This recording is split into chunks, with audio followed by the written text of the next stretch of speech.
Hello everybody and welcome to my channel. Thank you for stopping by in our small fun little bubble of strangeness and makeup enjoyment. I hope that you have been having a good day and enjoying the holidays. So let us go ahead and get into this glittery cut crease winged eyeliner look that is featuring the Colourpop and Laura Lee collab, which is for the benefit of No Kill LA, where all of the net proceeds, if you buy these products, go to No Kill LA, which is awesome. But yeah, let's go ahead and get into it. So my eyes are already primed with the Sephora gel, what is it? It's their gel concealer, and I already set that with a color that is the color of my eyes. And then we are going to go in with the lightest matte color from the quad, which is Glitz, and I am taking this on a smaller, denser, fluffy brush. I feel like a smaller, more dense, fluffy brush works better with the Colourpop formulas for me, and I'm taking this color Glitz all over the entire crease. I'm also looking off at my cats on the bed going, what trouble are you getting into? Do I even want to know what trouble you're getting into? And so I am blending this color all throughout the crease, and then as you can see I am winging it out at the end. So even though this is a light transition color, I am going ahead and creating a basis for the color and also for the shape of the eye look that we are doing. And with the formula for Colourpop eyeshadows, even though they may kind of throw you off because they're unique, they work essentially exactly how other eyeshadows work, especially the mattes, with how you apply them, how you blend them, and all that jazz. And then once we have got Glitz blended out nicely and we've got kind of the basis for the shape for the eye look, we are going to then go in with the second matte color of the quad, which is Shiny, and we're gonna go in on kind of this is an e.l.f. brush. It's like a kind of flat shader brush, but it has, I think, a nice it's got a nice edge to it. This is more of like a blown out smoky cut crease. It's not like a super detailed cut crease look, and I like this because it's really good for creating that kind of dark second layer of the cut crease that really adds a lot of like definition to the look and is really going to make it look like a cut crease. And so the first thing that I'm doing is I'm applying eyeshadow to the tip of the brush, and then as you see me doing this, I am following the crease of my eye and sketching out the shape of our cut crease. Now, one thing for me in particular, since I've got more hooded eyes, I am going to kind of initially follow my lid, but then I'm going to blend that color above my lid, because otherwise if I don't do this, you won't even see the color that's in the crease. And since I want you to actually be able to see that color that I'm using, I am going to be blending above the crease as well. So I'm just going to be adding on more color, building it up, and blending it. And once I've got kind of the basis for the shape down, I'm going to go in with a small blending brush, and I'm just going to kind of gently blend the crease colors together so that we don't have a harsh edge.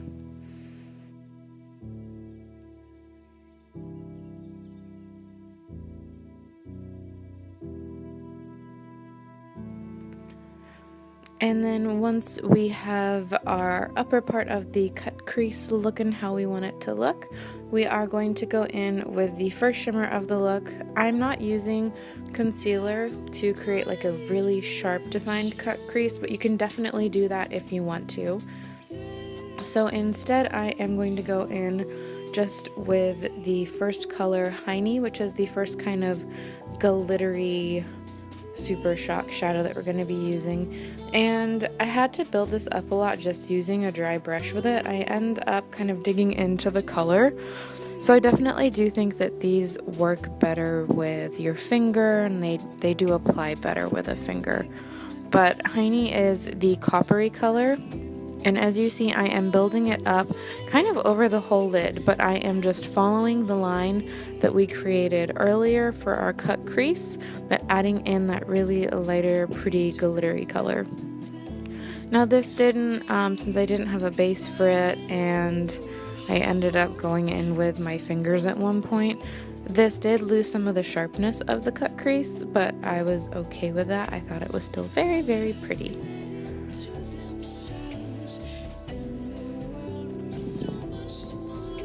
Oh, and there was a lot of fallout. Not a crazy amount of fallout, but just because there's so much glitter in these eyeshadows, there was a good bit of fallout on them. And then once I have got that glitter kind of set how I like it, we're going to go in with the second metallic glitter shade of the quad, which is called Ritz. And this is my favorite between the two. I feel like this one is a little bit more pigmented, and this one has a bit more of a putty texture, so I literally dug pretty hard into the product, got a lot of it on my brush, and then just placed it on the inner half of the eye and then blended it into the first color that we have on that lower part of the eye. And it's funny because at first kind of one of them is a very coppery, and the other one, the Ritz that we're using now, almost looks like it may have like some cool tone shimmer in it, but it's got some like cool as well as warm. It's a really pretty color, so it blends nicely with all of the other colors that we used. And then I'm going in with my finger, and I'm using my finger to pat and blend those colors together. I feel like with glittery eyeshadows like this and with a lot of shimmery eyeshadows, that your finger is actually kind of the best tool. And then I'm going back in with that shader brush, and I'm trying to clean up the line a little bit, knock some of the glitter off of it, as well as intensify some of that dark brown color. And so once I have deepened up the crease color to where I want it and blended it out again, sometimes with cut creases it's just going back and forth a little bit until you get the pigmentation and the blend that you want. I am then going in with my eyebrow gel that I use. I have the simplest eyebrow routine in the world, and it's just the Sonia Kashuk eyebrow gel. Kathleen Lights recommended this one time, and I use it and absolutely love it. So literally all I'm doing is putting them in shape with putting my eyebrows so that all the hairs go in the same direction and are in the shape that I like, and that's it. Our eyebrows are done. Now we are going to do the dreaded winged liner. I went in and I ended up using the Essence gel pot that I have. I liked this pot the first time that I used it, but it dries out really, really quickly. So now when I use it, I always have to add a mixing medium like Duraline to it so that it actually gets a creamy consistency again that I can use. And then I am going in with a small pointed eyeliner brush that I even made smaller by cutting off some of the hairs with. And then we are just going to apply the ever so fun winged eyeliner.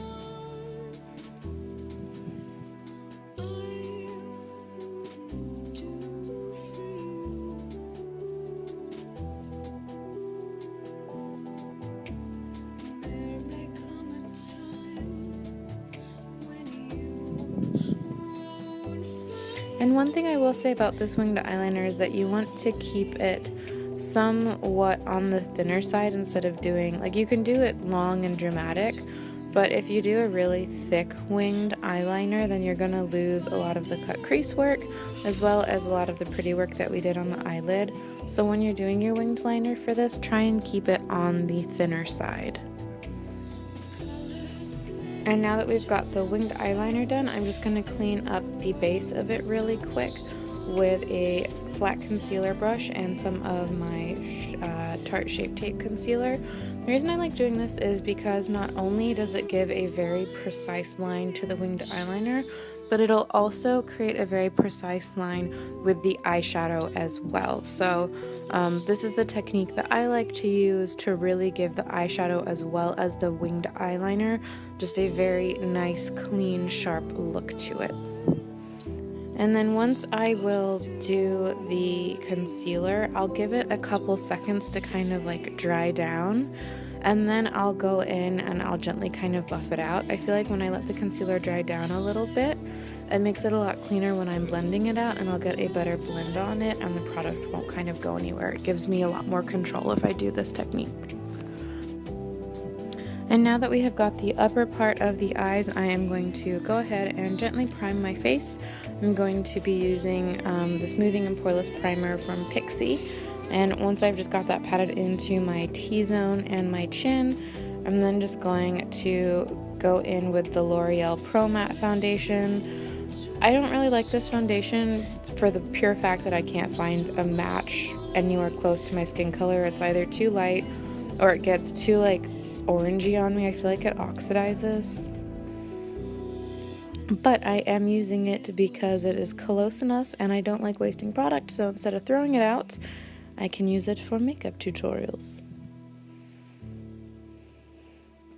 And the way that I am applying it is a technique that I saw Pony doing on her channel, and I really liked it because I feel like it helps give you a very nice smooth base with using as little product, which is kind of what I'm always trying to do.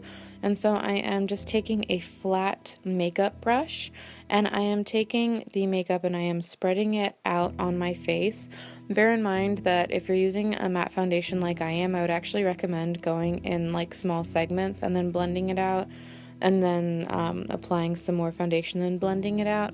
Because if you do have a foundation that dries really quickly, when you do this, it's going to dry even faster because the product is spread out, so thus it's going to dry down faster. So I would recommend doing this in sections, but for the video, I'm doing my whole face, and then I'm going to blend it all out. But I do think it gives a very nice, seamless foundation, really nice, natural look to the skin. And then, of course, blending it out with I really can't ever say Real Techniques, but blending it out with a Real Techniques sponge, and also laughing at the cat that just jumped up on my desk, because we all know that you're here for my adorable cat and not for the makeup tutorial. And then once we have got our foundation blended out, I am going to add concealer. This is the Tarte Shape Tape. I use the color Fair. And I'm going to kind of do the same thing that we did with our foundation, where I'm going to apply it and then I'm going to go in with a flat concealer brush. And I'm going to first spread out the concealer, and then once I've spread it out so it's got kind of more of an even distribution, I'm then going to go back in with the sponge and blend it out for a very flawless, kind of airbrushed, perfect look. But I feel like I get a better finish on the products when I do this technique, so I've been really enjoying it. And then once we have got our foundation and concealer completely blended out, I'm just going to set that with the Maybelline. It's not a setting powder, it's a finishing powder. There is a slight difference. There's actually a great video on it on the Sephora YouTube channel. But yeah, so I'm technically using a finishing powder as a setting powder, but it does a really nice job for setting makeup actually, so I've been really happy with it. It gives like a very nice natural look to the skin tone, and I feel like sometimes when my foundation is a little bit too light, it helps balance everything out and blend it into the look like my more natural skin tones. Finding the right foundation color is essentially impossible. It's either too light or too dark. It's never gonna be exactly how I want it. But anyways, now that we have got the base of our foundation down, we're gonna finish the eyeballs, and we're going to go in with a flat shader brush, apply product to the end of the brush, and we're going in with the darker color of the two mattes from the quad. And we are just running it along the outer half of the lower lash line. We're not bringing it down too far because we're not making it crazy dramatic, but we are bringing it down about halfway for the eye to give a slight smoky look. And then on the same kind of brush, we are going to go in with the color Ritz, and we are going to do the inner half of the eye with Ritz to add kind of a, just like a nice eye-opening, fun, glittery lower lash line detail. And then I wanted to highlight the inner corner of the eye because I felt like this was getting kind of dark and smoky and it really needed an inner corner of the eye highlight to open it up, but I didn't want to pull from anything else. I really wanted to use only these 4 eyeshadows, so I ended up using Ritz to highlight the inner corner of my eye. And it's interesting because using it to highlight the inner corner of my eye made me realize how much more gold there actually is in this eyeshadow, and that while it appears very light and glittery when you're looking at it like head on, like from my eyes, it's the same color on my eyes, it's on my inner corner, but depending on how light hits it, if you look at my face, the inner corner looks darker than my eye, which I thought was really funny, which tells me that like the base of this eyeshadow is a little bit of a darker gold than it kind of first looked to me. Or at least it looks like the base is a bit of a darker gold. But anyways, I then, to finish it off, am tight lining and filling in my waterline with a black eyeliner. This is the Rimmel black pencil that I am using. And then we are going to throw on some mascara to complete the look. This is one of those things where eyeliner and mascara really bring a look like this together. And this is the kind of look actually where I would bust out lashes for. As a general rule of thumb, I'm not someone who wear lashes. They're just not my thing. I try and work with what I've got, but this is actually one of those looks where I would bust out lashes to take it to that next level of drama. So if you've got lashes, go ahead and throw them on. And then for blush today, we're going to be using one of my favorite blushes, if I don't drop it on the ground, and it is the Physicians Formula. It's just a really nice, neutral, basic blush color that adds color into the face, but is not too pink or too peachy, just very, very natural looking.